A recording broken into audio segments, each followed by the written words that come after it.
Shomrabyug. Ladies and gentlemen, welcome back to Sure Look, Sure Listen, the podcast that takes a pop at culture. Sure look, sure listen. Sure look, sure listen. Sure look, sure listen. Sure look, sure listen. Sure look, sure listen. Sure look, sure listen. Sure look, sure listen. Very good, Benjamin. Benjamin, sure, look at it this week. The main thing that we have learned is not to take a holiday during the two busiest pop culture weeks of the year. Yeah, So, probably not the best choice. Probably not the best choice, Ben. So this week we'll be taking a look at everything that's happened in the last 2 weeks, but like way later so that everyone's not really interested in hearing it anymore. And, Ben, we have also seen the film Pig. we have, Michael. Sure, listen, Yeah. if that wasn't enough humble pie for a it pair of isn't, co-hosts, we'll also be taking a look at the brand new Shang Chi movie. Did I say that right? Shang Chi and what's going on in it. Shang Chi and what's going on. And then we're going to take a look at a very important question. Who even is Shang Chi? Where did he come from? How did this happen? Who even is he, Ben? What's going on with him anyway in the first place? I mean, what even is this? What even is it? Benjamin, just a little behind-the-scenes housekeeping for the guests. You're doing this remotely, as always, but you've altered your setup slightly, Ben. So now, I have, yes. Yeah, now you're vertical, Ben. You're vertical on my screen. You look like a flippin' TikToker. It's très modern, Michael. Très modern. This is what all the kids are doing. Very modern, Ben. Very vertical. Can you give us a little TikTok dance, please? I will describe it. Yeah, he's waving his arms around. He hasn't got any rhythm whatsoever. Yeah, now he's doing kind of 2 hands up the sky like he's pleading to God to put him out of his misery. Now he's doing he's doing a loose head wave, but he's got a kind of stiff neck. Fun little behind the scenes fact, Michael. I often throw my hands up in the air every morning, ask to be delivered, but it doesn't happen. Man, we're all suffering. Benjamin. Yes. We have been and seen the film Pig. People thought it wouldn't happen. People thought the whole thing might have been just a parody. But we hopped in the car. We met our good friend Connor, Ben, from the episode What's Going On with Fantasy Novels. And he was late, Ben.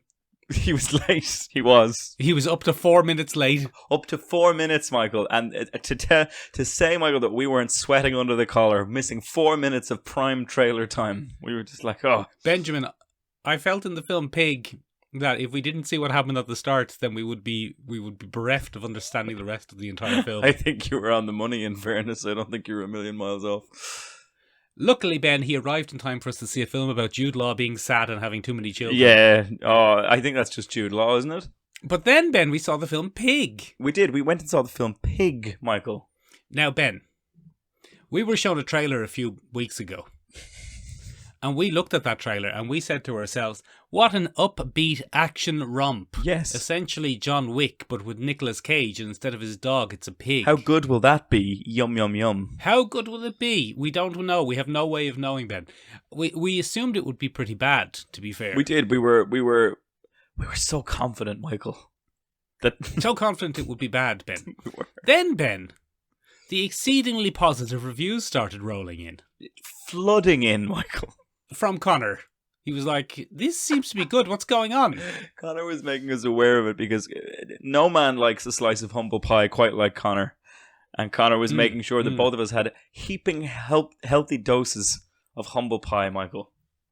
And so, Benjamin, we went to see it in the end there. We did, yeah, because cinemas are open again. Yeah, and I'm fine afterwards. I'm fine. It didn't affect me emotionally in any way. I didn't cry at all, Michael. I didn't even come close to crying. I didn't have any kind of emotional revelation while sitting there in the back row of the Lighthouse Cinema. I'd say Benjamin. I came out emotionally unfazed, Michael. Benjamin. It's not John Wick at all. They lied.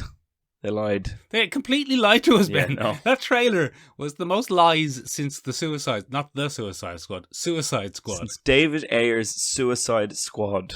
Yeah. Exactly, Ben. It is the biggest bunch of lies of all time. This is not a film about John Wick, but with a pig, Ben.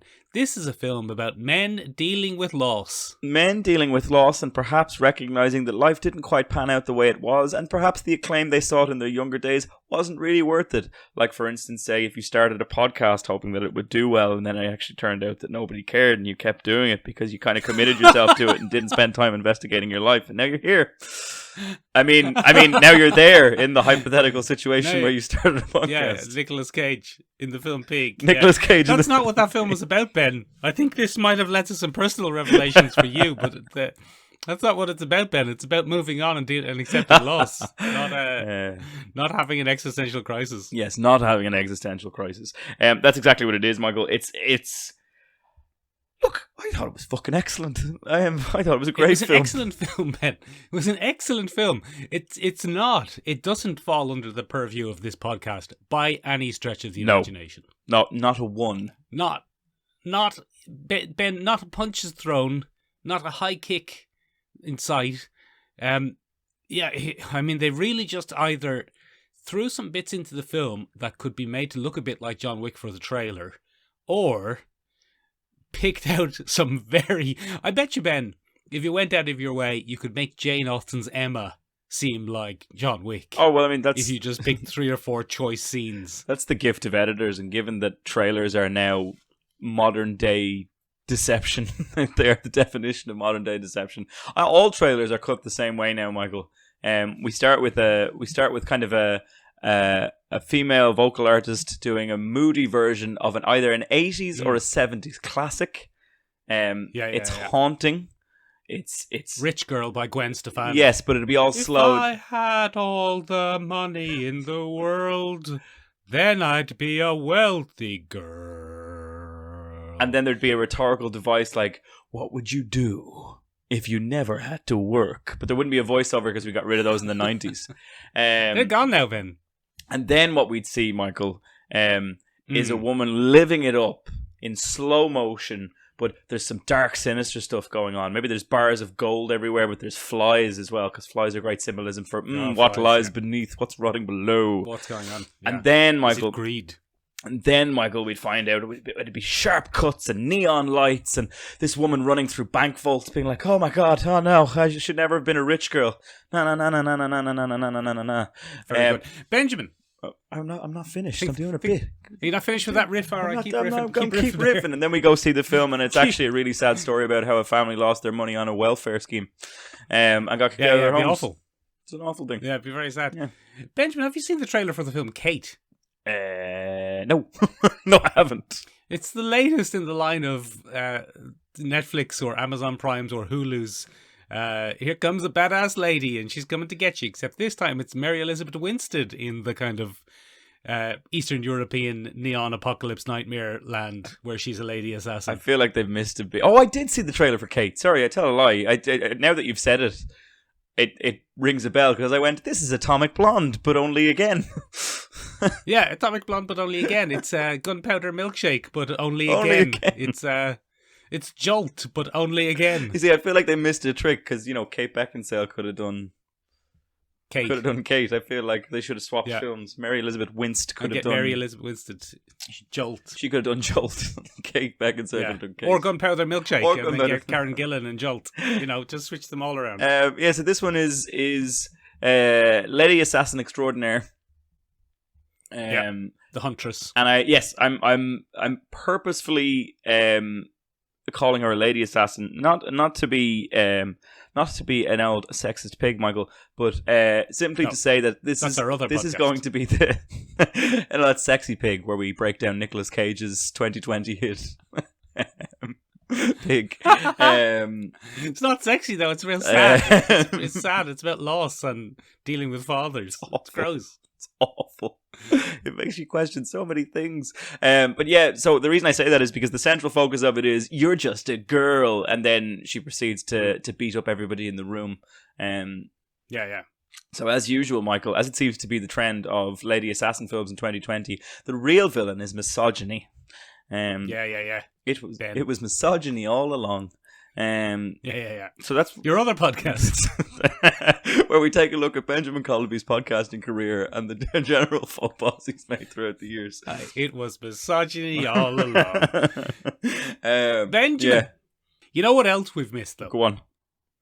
We've only gone and missed, Ben, we've taken a holiday. Terrible timing. But we've only gone and missed the biggest single trailer event of all time. It's the worst timing we've ever made on this. Ever had. It's just The worst timing of all time. It's just terrible. There's the Spider-Man trailer, Yeah. and everyone's going to be in it by the looks of things. Yeah, everybody and their mums is going to be in this one. Yeah, except the ones who are dead. Is the actress who played Aunt May dead? I think she's probably dead. I mean, she had good innings. Not Michael. Sally Fields. She's alive. Sally Fields is still going. Marissa Tomei is still going. But old lady, comic accurate Aunt May is probably not. Did you see that Alfred Molina is in it? Yes, Michael, and I was very Is that excited. something you noticed? It's something I noticed, Michael. I watched 10 Things You Might Have Missed trailer in the latest Spider-Man. There was a big circle around Alfred Molina, and I went, holy shit, that's Dr. Octopus. Yeah, yes. How did I miss that? How did I miss that? How did I miss Dr. Octopus is in this? Oh, some people were like, stuff you might have missed. And then like there was the Goblin Bomb. And it's like, nobody missed that. They spent like a 2-second beat showing That you was the Goblin Bomb. That was the whole point, thing. Ben. Benjamin, Yeah. I'm afraid of this film. It's interesting, isn't it, Michael? I don't think this is going to be very good. I'm absolutely terrified. I'm terrified that Sony are going to fuck it. Well, you know, Michael, it would be in character. It would, Ben. It Because, would. Ben, they keep doing it. Every time they make a Spider-Man film and they try and put too many characters in, they fuck it. They fuck it. They fuck it real good. They fucked Spider-Man 3, Ben, by putting too many characters in.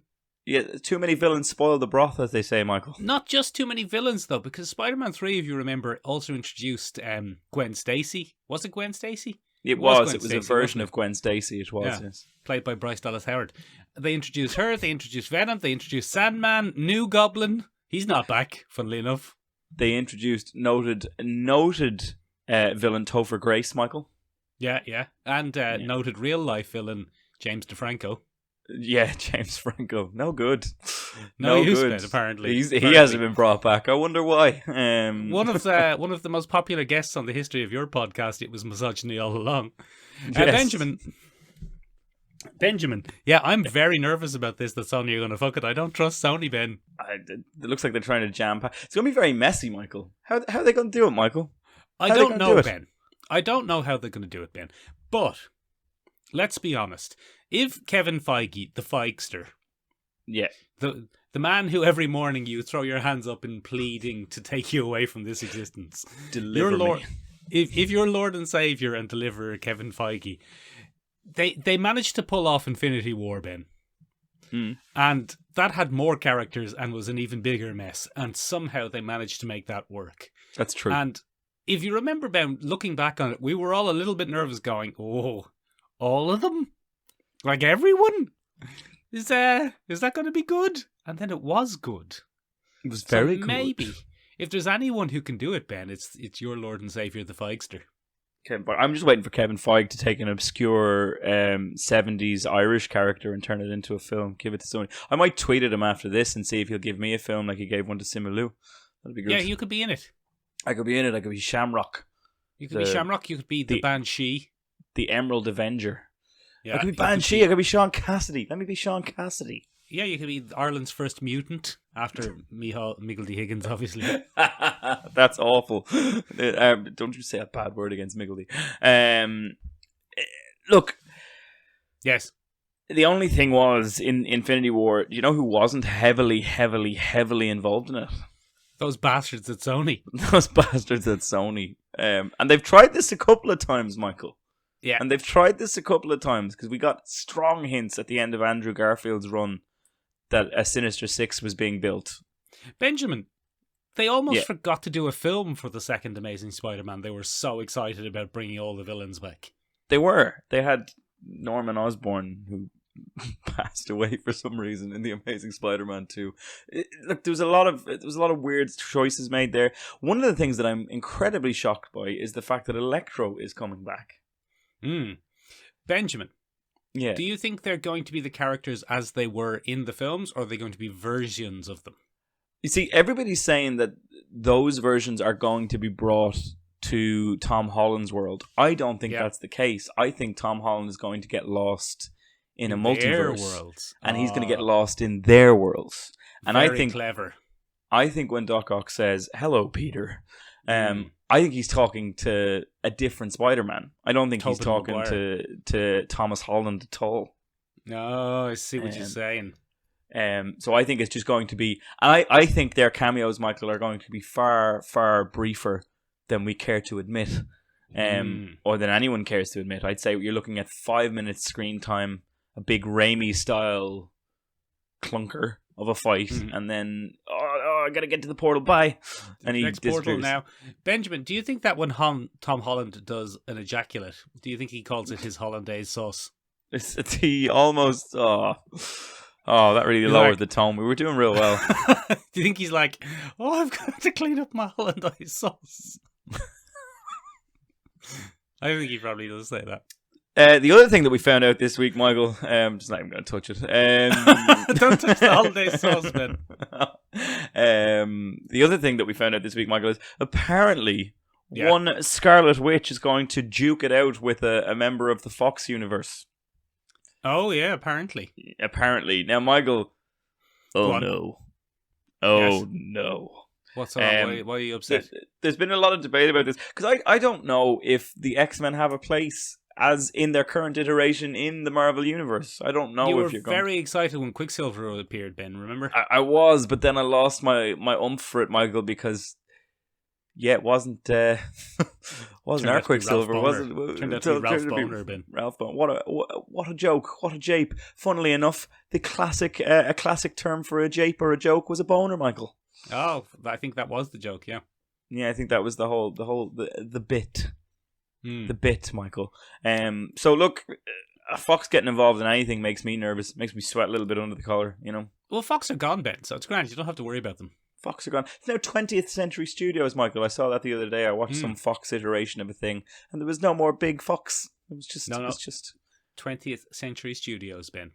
20th Century Studios, which is a very smooth rebrand, Michael. Very smooth clever. rebrand. Very clever, very nice. Sure, look, Michael. Sure, listen. Speaking of multiverses of madness, Yes. have you been keeping up with What If at all? Oh, very good. That was an excellent, Ben. I've watched every episode of them. I have to say, they're hit and miss. Oh, they're very hit and miss, Michael. Hit and miss, Benjamin. They're hit and miss. I don't know which ones we've talked about, but Peggy Carter was, in looking back now, miss. That was a miss. Yeah. I mean, it did had some cool stuff. The coolest stuff in it being Captain Carter herself, the design, the look, they're doing a high kick, they're doing a flip, all that sort of stuff. There were lots of flips and high But- kicks. It skewed too close to the film, Ben, so it was kind of boring. Yeah, because we've seen that before. We know how it works. We It get was it. Captain America: The First Avenger. We saw it again. The next one, Ben, was the Star-Lord one. That was a bit more interesting, Michael. It was a bit more interesting, a bit more stunty though. A bit more like, and look at Thanos is here. What do you think of that? Oh, look at him. Look at him. He's a big, cheery, bloody Cheers character now. He's It's like good Norm. Thanos! And everyone was like, oh. Thanos, you're always trying to do your bloody genocide. You're such a messer. Yeah, you scab. Everybody's far too casual with the term genocide there. Yeah, I don't. Very humorous. But Ben, it was random, so it was fair. Benjamin. Yeah. That episode continued the absolute character assassination of one Peter Quill. Yeah, somebody does not like Peter Quill. I think it might be because of Chris Pratt, to be honest. But Who could fucking blame them?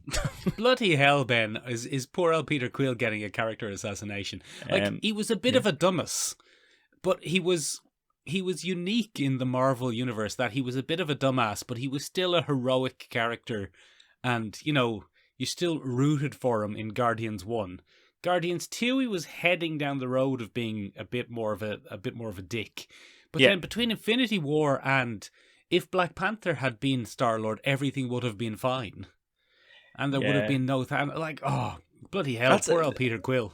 That's a heavy what if. Like, oh, if you know, if someone else had met Thanos, they probably could have talked him down. Would have been and fine. you're just like, okay, why? Like, It's so interesting. And then, like, the way he's written off is he's working in a fast food restaurant and bloody Kurt Russell comes to pay him a visit.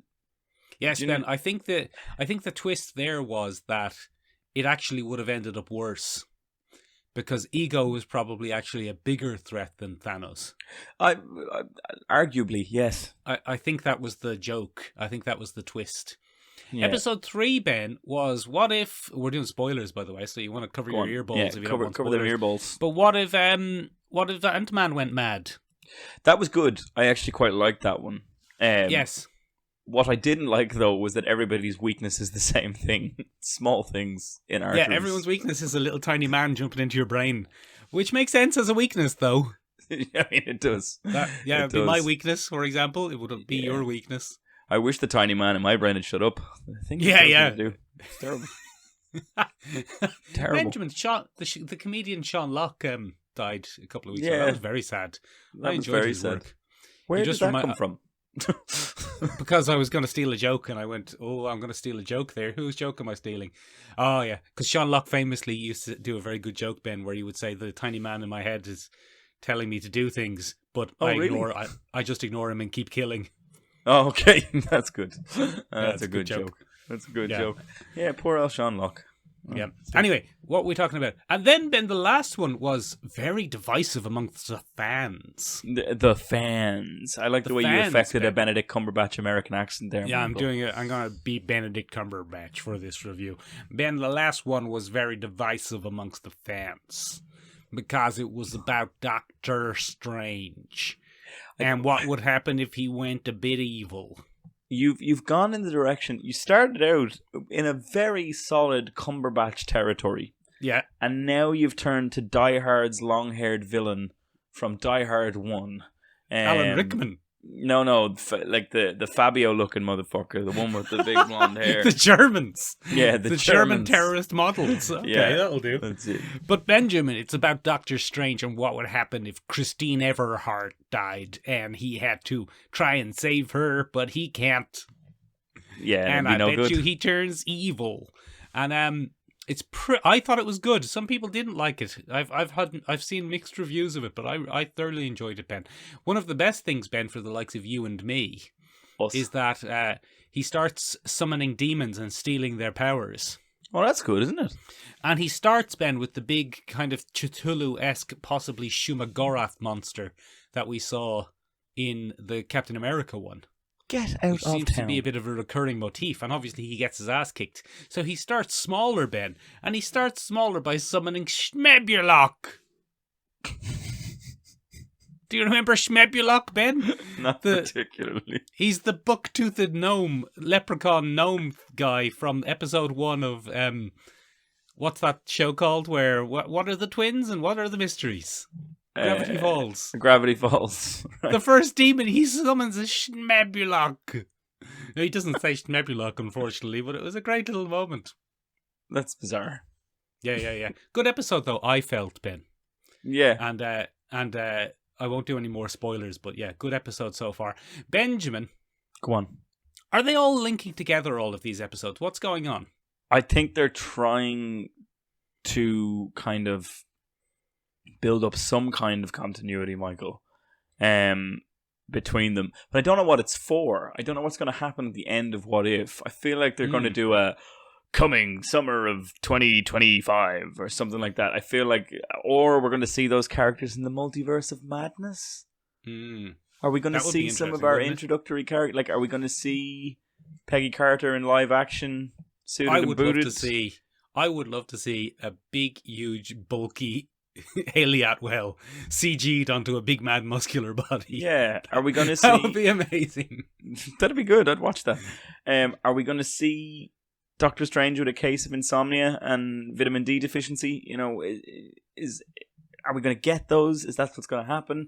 Is that what we're dealing with now, Michael? Is that who the Doctor Strange of the bloody Spider-Man film is? Because everybody's like, that's not the real Doctor Strange. And the real Doctor Strange wouldn't do something that dumb, would he? Or is Marvel slowly falling into its own pitfall of witty, kind of hilarious, oh, look, it's the Sorcerer Supreme in sweats. Look at that. And I think it's far more a case of diminishing returns on characterization. Never trust Sony, Ben. Never trust Sony. Bunch of bastards. Bunch of absolute... Never trust them, Ben. They can't do a sequel. Benjamin! Yes.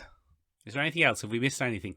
No, I think that brings us bloody up, Michael, to the big movie event of the week. Right. Ben. Go on. Shall we take things a little bit out of order? And why don't you tell us first who even is Shang Chi? You son of a... Yeah, sure. Why not? All right, good. Yeah, let's do it that way. Yeah. Shang-Chi, Michael, is Ben. Marvel's... Go on. Because it gives the people who don't want to listen to spoilers about the film, they can listen to this bit and then turn off for the spoilers. Yeah, that's... Do you know what, Michael? It's Yes. very considerate of you. I'm very considerate, Ben. You Very are considerate. to everyone except podcast co-hosts, but that's fine. Yes, yeah. Because you're in vertical mode, so I don't give a shit what you feel. He has no time for the Gen Anyone Zers who's and in their vertical- vertical videos. Anyone who's in vertical mode, they're dead to me, to be honest. Get fucked, vertical mode.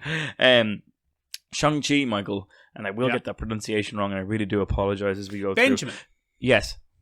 I don't think there's anything wrong with saying Shang-Chi. Okay. I think that's how it was Because originally pronounced, I'd imagine. I don't think it matters, Ben. We are Irish. We say Shang-Chi. Have you ever seen the film Frozen, Ben? Let it go, Michael. Let it go. Let it go. Benjamin, I refuse to call the character from that film Anna because I am not an American. I will refer to her as Anna until the day I die. Anna. Anna Yeah. from round the corner. Yeah, exactly. And her sister's Ben, I'm a not bit cold. calling her Anna. Anna is not a sound that comes naturally to me, so I'm not doing it. So I don't think you can be chastised for saying Shang or Shang. I'm going to say Shung, because I just feel like it's the right way, and I saw a video of Simu Liu struggling with an interviewer, so I'm going to do that. Right. Shang-Chi is kind of Marvel's original premier martial arts hero, Michael. I don't know who'd win the fight between Shang-Chi, Ben, and Iron Fist. I mean, it depends on what we're talking about. Are we talking about traditional Danny Rand Iron Fist from the comic books, or are we talking about that god-awful Iron Fist from the Netflix shows? No, not him. Because then it would be Shang-Chi 9 times out of 10, Michael, if it was if it was Netflix Danny Rand. I mean, they're a pair of interesting lads, Michael, because they fall under similar purviews. In that they're both slightly augmented martial artists, but fundamentally at their core, what makes them unique characters is the fact that they're good martial artists. It's not they're doing a high kick. They're doing a high kick, doing a flip, they're doing a fist of fury, etc., etc., etc. But generally, Michael, they probably wouldn't fight each other. They'd find mutual respect for each other in their form and craft, and be like, "I will not fight you today." And that'll be. But Benjamin, would they not have a fight first and then do a team up? Yeah, that'd be good, wouldn't it? I'd watch that. That's usually what happens. I'd watch that. Who would you cast as Danny Rand today, Michael? Finn Wolfhard. No, that's a terrible choice. That's a terrible choice. I was going to say Tobey Maguire. Who? Tobey Maguire. I was going to put Tobey Maguire. No, not Tobey Maguire, Ben. You wouldn't cast him as you would if you were Armand Hammer, Ben. No, he tried to eat you. He wouldn't try to eat me. He'd only try to eat a lady. Right, okay, then we're fine. Anyway, Michael. I hear he's on a podcast next week, Ben. We have Armand Hammer on the podcast next week. No, not on this podcast. On your special podcast, It Was Misogyny All Along. It was misogyny. My noted guest on It Was Misogyny All Along. We have a theme tune similar to Agatha from WandaVision. It was misogyny all along. Excellent stuff, Michael. Do you remember WandaVision? That was great. Yeah. Wasn't it? Anyway. Yeah. Shang-Chi, Michael, came onto the scene in 1973, which is later than I thought, Michael. Right, but it's at the height of Kung Fu Mania. It's at the height of Kung Fu Mania, Michael, where everybody was Kung Fu fighting. Non-stop. In fact, Yeah. it was a little bit frightening. Oh, I'm glad you could admit that, Ben. Yeah, because you see, some of the kicks were as fast as lightning. Yeah, not in Iron Fist, though. Not in Iron Fist. Those were slow, telegraphed moves that anyone could have stopped with a bare minimum of preparation. Yeah, they were as slow as a picture of lightning. As a picture of lightning. Anyway, Michael, Shang-Chi made it scene. And I found out it's Steve Englehart and Jim Starlin who created them. Jim Starlin, who's very famous for his work on Thanos. He's the most creator of famous for Thanos, probably.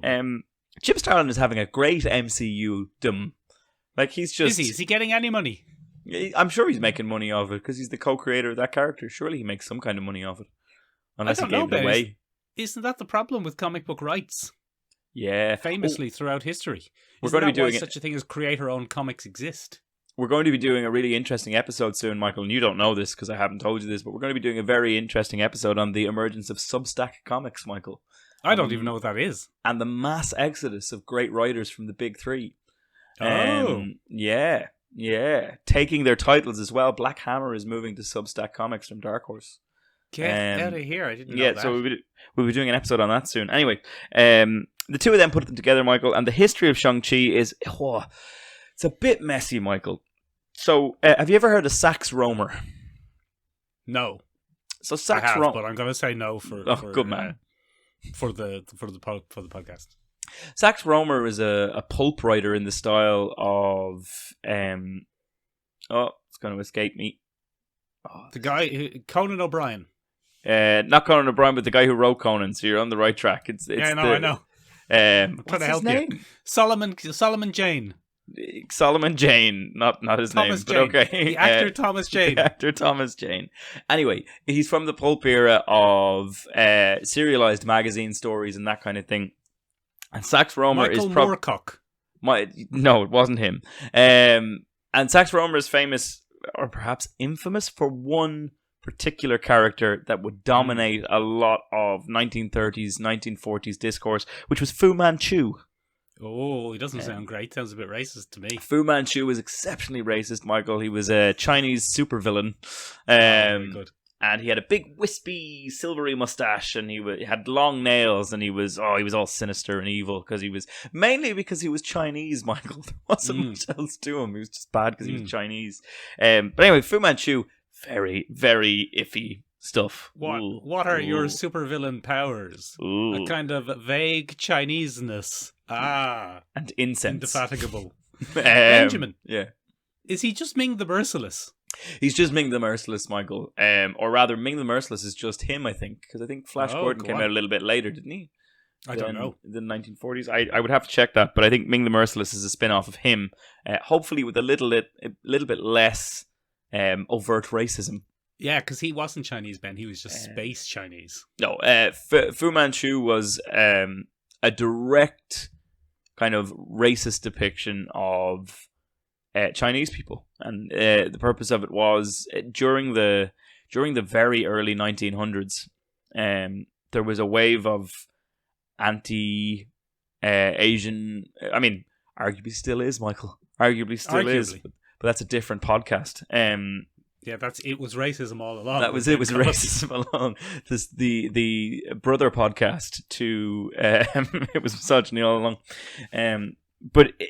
Anyway, in the wave of that, Fu Manchu was created to be the kind of overall villain, and he was quite often used as the big bad. And anything that went wrong in major metropolises in the United States, it wasn't bad government planning or corrupt policing or a lack of welfare services. It was Fu Manchu. The old Chinese. Grand bunch of lads, though, usually. Normally a grand bunch of lads, Michael. One day we will get sponsorship from them. Anyway, yes. Marvel had a whole want to make a kung fu movie, Michael. They had started out what they wanted to do to capitalize on the kung fu craze in the United States in the 1970s was they actually wanted to invest in a little bit of film stuff. Right, go on.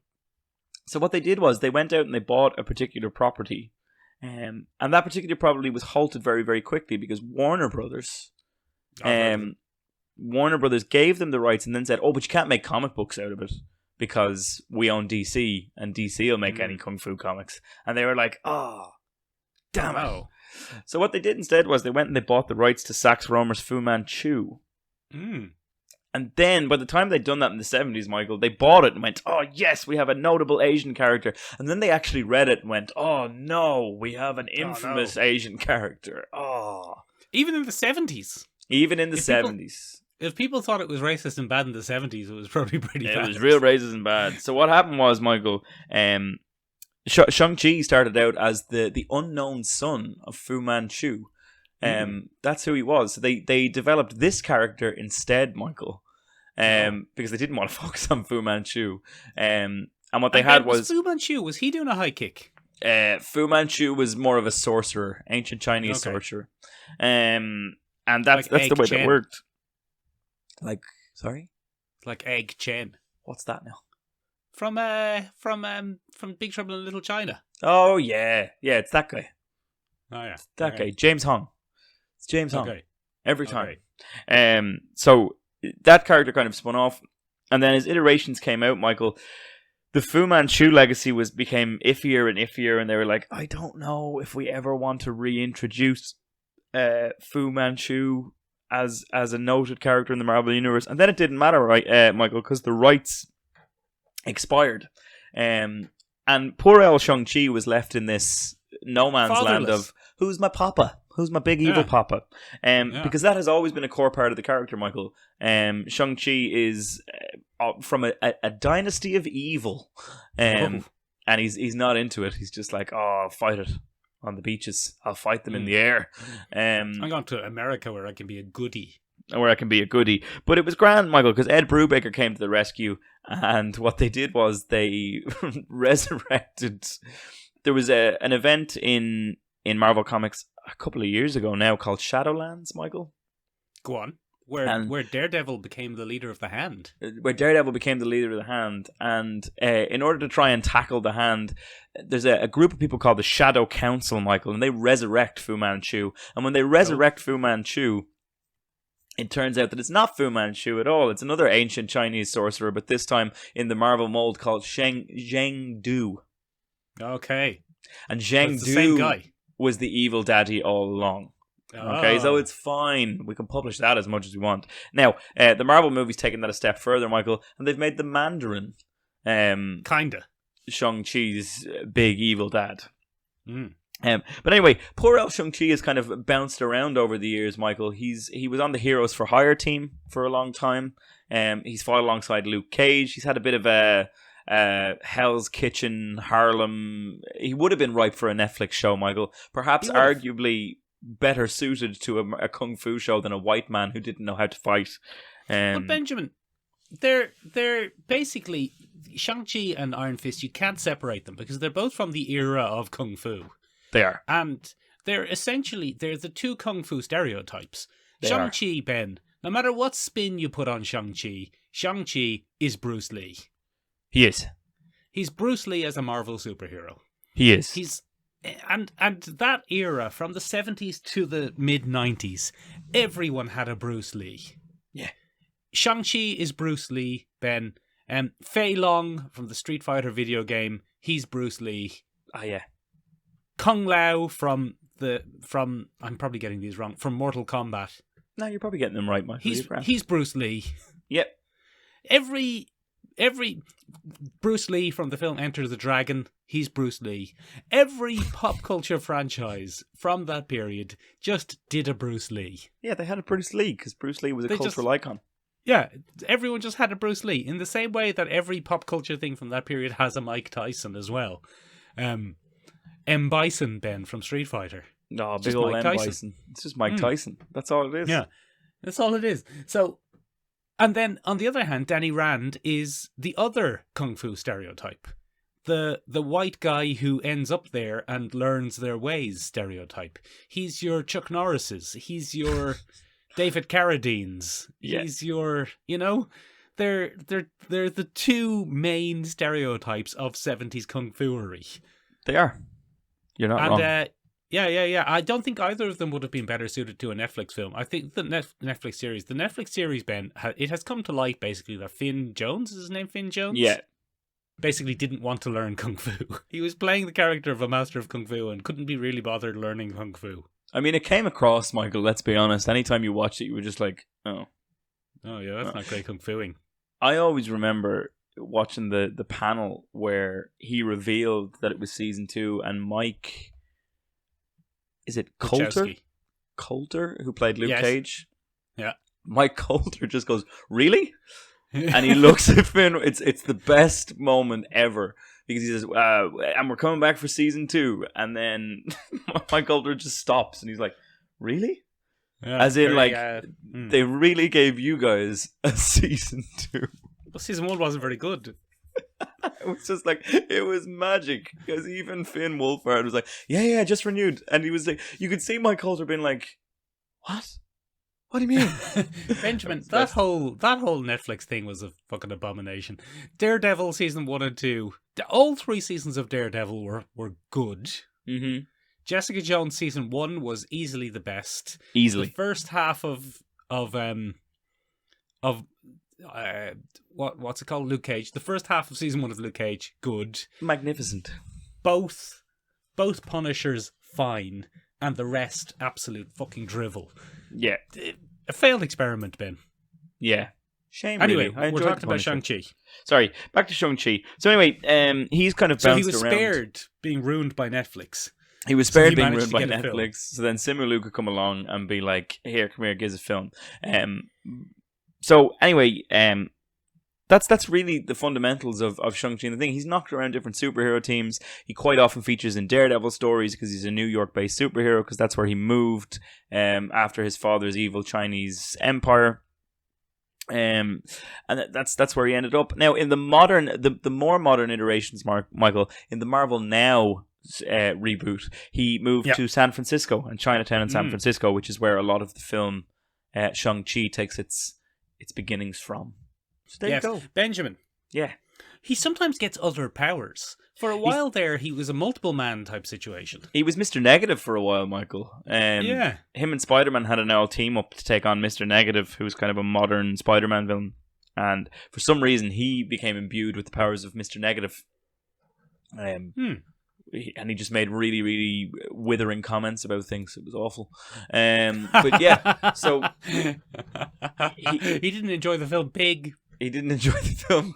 Oh, it's so derivative. Oh, God's sake, Shang-Chi. It's just John Wick, but with pigs. If you don't want to be here, don't come. It's a whole thing. But anyway, he's had different powers. So he was Mr. Negative. He had a multiple man situation going on for a while. Yeah. Sometimes his kung fu is magic, other times it's just he's really good at kung fu. At the core of the character, Ben, he's just the best at kung fu. He's just the best at kung fu. Or the second best at kung fu. Yeah. Occasionally when the plot calls for it, yes. Yeah, sometimes he's the second best at kung fu. Benjamin. Yes. He's never really been a breakout character, though. Never. He's never had any kind of... Now, I don't want to say that in a sweeping statement, but he's never been... I don't think he's ever even managed to be a fan favourite, Michael. Not particularly, Ben. Not particularly. He's, like, they're really plumbing the depths now of characters. Yeah, and making some interesting choices with those characters. Do you know what I mean? You're just like... The thing about it, Ben, is the less established a character is, or maybe not established, but the less kind of ingrained in pop culture is, the more risks and changes you can get away with making. Yeah, that's true. So, it's hard to make a Superman without upsetting all the Superman fans. those hardcore boys in blue. But in 2008, Ben, you can take whatever you want from Iron Man's 60-year backstory and go, this is the Iron Man we're doing. Yeah. And Shang-Chi is now kind of that level. Because of the kind of rise of popular culture, Shang-Chi, I would say, is about as well known around the world as Iron Man was in 2008. Yeah, so he could be the next. Could be the next nerds Iron Man. know him. Yeah, he could be the next Iron Man, Ben, which made him ripe for being in a film, which I saw the other night, Benjamin. Oh, Michael, you crafty minx. Go on, tell me more. I've nipped in there, Benjamin. So, Ben, spoilers ahoy. Okay. So, cover your earballs if you don't want any spoilers. Yeah. Not you, because you're on the podcast. So yes, I'm going to have to go through them. You had plenty of time. I invited you. You're invited. You said no. Correct. That's the true story. That's what happened. I said, Correct. Benjamin, do you want to go and see Shang-Chi? We do a pop culture podcast. You should probably see it. And you said, no, I'll sort it out myself. I'll have seen it by the time we do the episode. Another lie. Another classic lie. Anyway, Benjamin. It's, Ben, I tell you what, it's a Marvel movie. It's a Marvel introduction origin story film. Oh, no. Yeah, it's one of them. Oh, no. I'll tell you what, Ben. It's good. Okay. The trailers, Ben, I don't know if you've seen the latest trailers coming out, but the trailers say, the best superhero movie of 2021. And I'm looking at it going, well, yeah. Would obviously. Be fucking hard. It's not too hard, is it? Yeah, so I enjoyed it more than Black Widow. If you're looking for a bit of a metric, it's a hell of a lot better, Ben, than the similarly themed Snake Eyes. Okay, that's good. which I also saw the other week and is a bag of shite. Let's get that out there straight away. We didn't cover it in the trailer section, Michael. Damn it. Well, we didn't need to cover it in the trailer section, Ben, because I've seen it. It came Or out. in the No review use. section. Okay. It was no use, Benjamin. It's about a man. It's about an Asian American man with a mysterious past who doesn't know what happened to his father, going to the mysterious East, in this case Japan, to find out about his family history and get revenge. But yeah, it's not good. Snake Eyes is not good. Shang Chi is a lot better. Oh, well, that's good. Benjamin, Yes. it is though a Marvel origin story movie. Okay. So where will we start? Characters are good. One of the things that slightly disappointed me about it was I felt that Simu Liu could have carried the film, Okay. but he very much doesn't. Oh, okay. He, unlike say Robert Downey Jr. in Iron Man, he's not really allowed to shine. Oh. Almost a little bit like, as the main character, they weren't entirely sure if they could build a film around him. So he has a very funny, sarcastic sidekick in Aquafina's Katie. She's caused massive controversy, Michael. Because of her accent. People don't like her accent. No. Basically. She Go did. on. She affected what's commonly referred to as a blaccent, Michael. Right, go on. Whereupon she adopted falsely the mannerisms of black cultural Isn't she from pop Queens? culture and stuff like that. From Queens, but she would do this ridiculously over the top routine at the start of her career, Michael. Oh, who cares then? Oh, well, Who cares? no, hang on, Michael. Yeah. Lots of people care because one of the Yeah, reasons that Shang-Chi is getting review bombed is because the black community is deciding that we're not going to support Awkwafina because they're so insulted by this representation. Because as soon as her career took off, her accent disappeared completely. What accent? Her black She has an accent. But she still has a New York accent. Yeah, but there's a big difference between a New York accent and a New York black accent. They're two different things. I don't agree with you there, to be honest. Okay, fair enough. The internet would be entirely against you, Michael. No, not all of the internet, Ben. The cesspools that you're potentially lurking in might be, but that's not the entire internet. Okay. All right, fair enough. Yeah. No, I don't agree with cancelling someone because they have changed the way they speak, because everyone in the entertainment industry puts on a facade. Okay. And that facade could be an entire character they create, or it could be an exaggeration of themselves and their upbringing. It's like laying into Jenny from the block that she's not from the block enough anymore. Oh, I quite often do, Michael, on my noted podcast. It was misogyny all along. I once came into you, Ben, laying into Jenny from the block, and needless to say, all three of us were shocked. Benjamin! Go on. Where was I going? Yes, so anyway, she's in it, and she's the quirky, funny sidekick character. And then he has a tough, no-nonsense sister, Ben. Just in case you were worried that your film didn't have enough strong female characters. Well, that's good. He has a tough, no-nonsense sister who's even a better fighter than him. Get out of town. Yeah, are you surprised in any way? Why would you do that? Yeah, she has a severe bob. Just in case you were unsure about your Marvel female characters being tough, you can tell they're tough when they have a severe bob. It's the Hope Van Dyne of Shang-Chi. Yeah, she's Chinese. She's Chinese Hope Van Dyne, basically. She's like all of his powers, but better, and with a severe bob. It sounds like they've lifted quite a bit from Zuko's storyline in Avatar: The Last Airbender. Go on. Zuko is a fallen prince within a dynasty. He's a big bad dad. And he has his change of heart, and he goes off on a little adventure. And his sister is much more competent than he is, and much more dangerous. Classic, and is sent after Marvel. him. But I don't know if she's bounty hunting in this one. No, she's not. But yeah, there's a lot of characters, Ben. Do you want a fairly major spoiler? I suppose we can't avoid it. It was spoiled before, but I'd forgotten about the spoiler, so I had the treat of not being spoiled.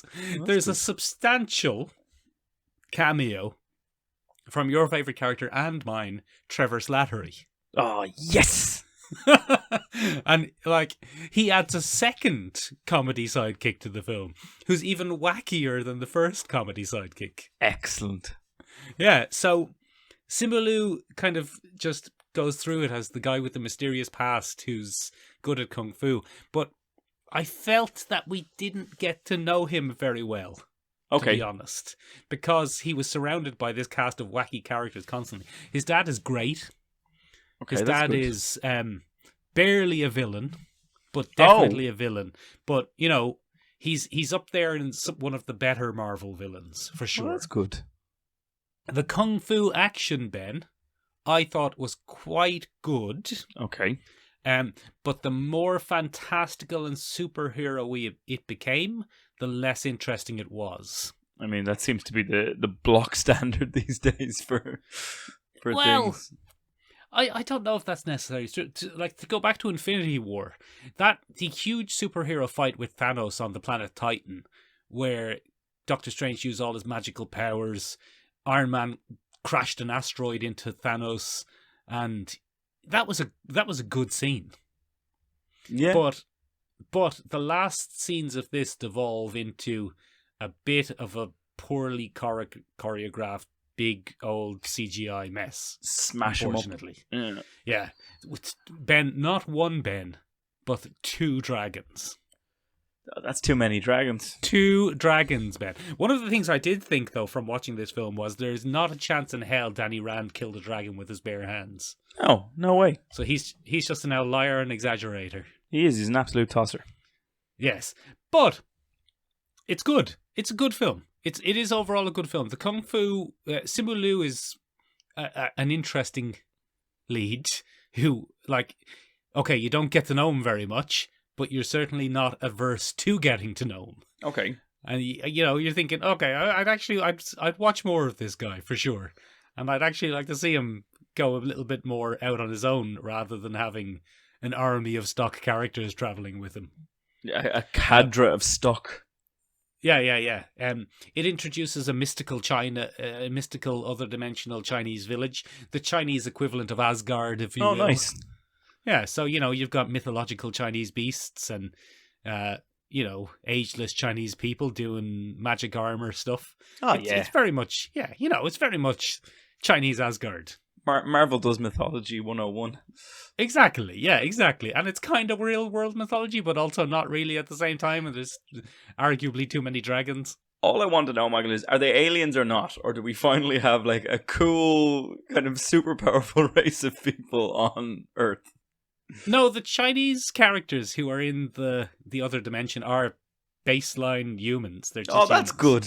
Well, then we finally have an just... interesting little... Because I often think, you know, in the grand cosmic scheme of Marvel, people must come across Earth and go, well, this is all a bit dull, isn't it? They're all a bit basic, aren't they? This is a bit basic. Like, we have giant monsters and... shape-shifting. What do these lads got? Because these lads don't have any of that. There's no naturally occurring monsters in the MCU.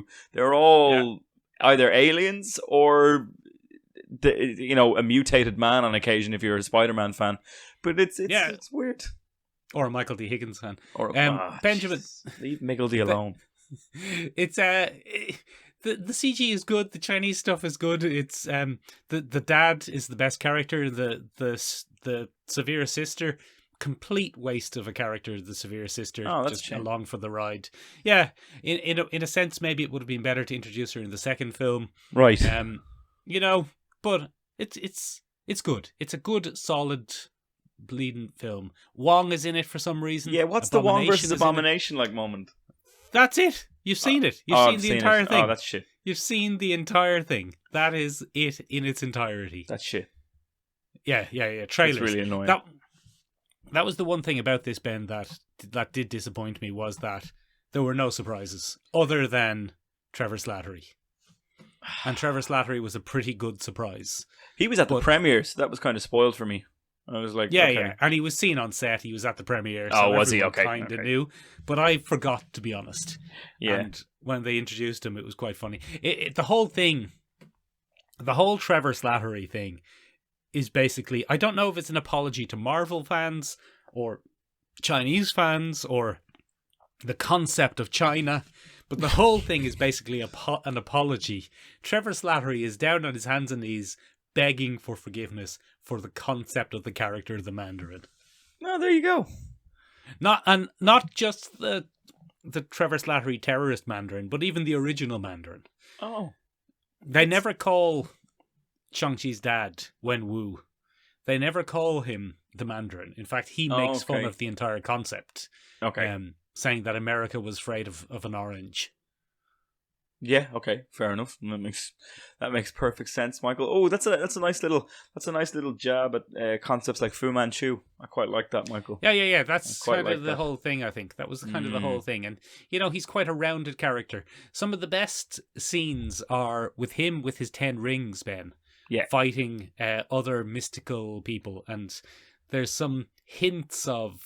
a crouching tiger, hidden dragon. Nice. No one's running along treetops or anything. It's not super derivative, but all of the mystical Chinese people seem to have airbending powers. Everyone's airbenders, so there's all sorts of airbending going on. But Ben, it has one of the best sexy fights, if not the best sexy fight, since Daredevil versus Elektra on the swing set in Ben Affleck's Daredevil. Bennifer Garner? Ben, there's nothing I enjoy more than a meet cute that is also a sexy fight. On a swing set. Doesn't matter where, Ben. As long as the two characters meet, have to fight, and then fall in love at the same time. Fair enough. I'm all on board for it. And this is the best one since Daredevil versus Elektra on the swing set. Okay, well, you heard it here first, ladies and gentlemen. What did you think of the Shang Chi movie? Yeah, if you've even seen it. If you've even seen it, like certain co-hosts on the podcast. Yeah. Won't be named. But let us know. You can find us in a couple of different places, ladies and gentlemen. You can find us on the interwebs at www.seomrabeag.com, seomrabeag.com. Means tiny room in Irish. It does indeed. You can find us on Instagram at Sure Look, Sure Listen Podcast. It means Sure Look, Sure Listen, but in English. But in English, very good. Yeah. We're also on Twitter there. You can jump up there on Twitter and get in touch with us at ListenSure and let us know what you think. But you know what would probably be the best way to get in touch with us, What would be lads? the best way? The best way to get in touch with us would be get up on that Discord, baby. Hop up on it like it's the 70s. Like it's the 70s. You're wearing rollerblades, you're watching blaxploitation and kung fu films at the same time.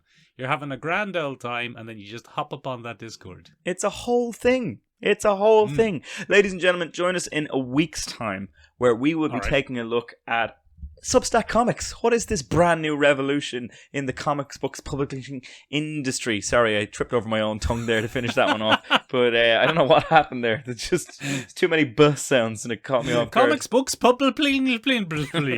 Brand new comic books publishing agency that all the big creators are migrating to, which is pretty interesting. Including Steve Engelbert. And Sting he's already there. He's already there with a mojito. Already there with a mojito. Sting Engelbert is already Sting Engelbert as he talks of fields of gold. It's a whole very thing. good. But that's us. Who else is already there, Ben? Ed Brubaker's on the way. Ed Brubaker. Chip Zdarsky is going to be working for them. Get out of here. Bloody your friend and mine, Jason Aaron, is heading over Jason there. Aaron. There's a lot of big creators heading over to Substack Comics, so we're going to take a look at that next week. That's very exciting. We'll probably have a look at that next week. We probably will. That's it from us, ladies and gentlemen. Bye-bye. Bye, everybody. Watch out for getting a kick in the head. Ki-ai. Yeah, that's karate.